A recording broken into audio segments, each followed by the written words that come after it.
Namoota gammaannu galata fakkaannu durbeerraa dhalaatee maqaasaa faarfannu. Maqaa Abbaa, maqaa Ilmaa, maqaa Hafuura Qulqulluu Waaqa tokko. Ameen.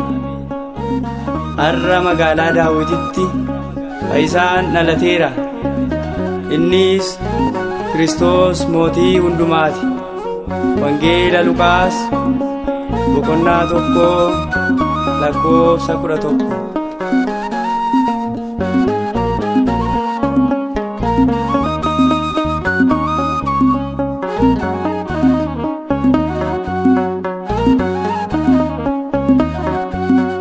Amaanu'eel dhalaate Beetlehem keessatti ilma Aadaam hundaa fayyisuuf jedheeti.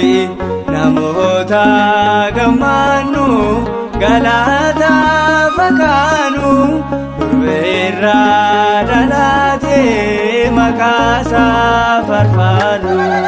Amaanu'eel dhalaate Beetlehem keessatti ilma Aadaam hundaa fayyisuuf jedheeti.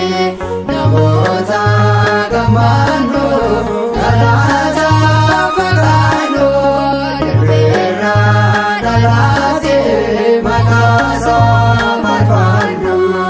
Amaanu'eel dhalaate Beetlehem keessatti ilma Aadaam hundaa fayyisuuf jedheeti. Namoota gammaannu galata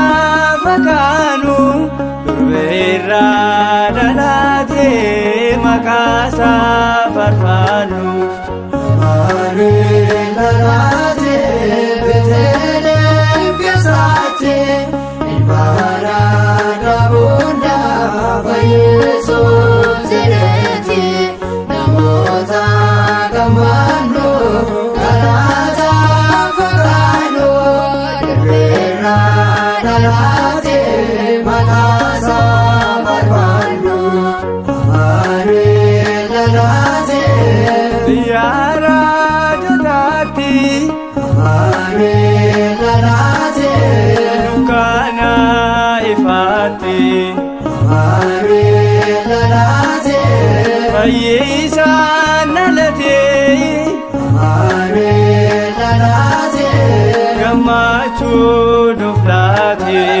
Amaanu'eel dhalaate Beetlehem keessatti ilma Aadaam hundaa fayyisuuf jedheeti. Namoota gammaannu galata fakkaannu durbeerraa dhalaatee maqaasaa faarfannu. Amaanu'eel dhalaate Waadaa Daawit galee Amaanu'eel dhalaate sanyii dhiiraa malee. Amaanu'eel dhalaate Dhufee samiirraa Amaanu'eel dhalaate durbee Maariyaamiirraa.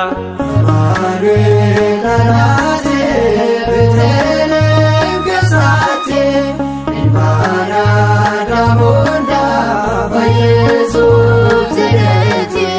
Namoota gammaannu galata fakkaannu durbeerraa dhalaatee maqaasaa faarfannu. Amaanu'eel dhalaate Simi'oon jaartichi Amaanu'eel dhalaate bara hedduu eeggaate.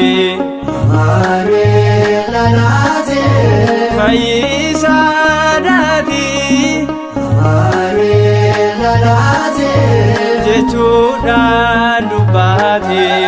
Amaanu'eel dhalaate Beetlehem keessatti ilma Aadaam hundaa fayyisuuf jedheeti.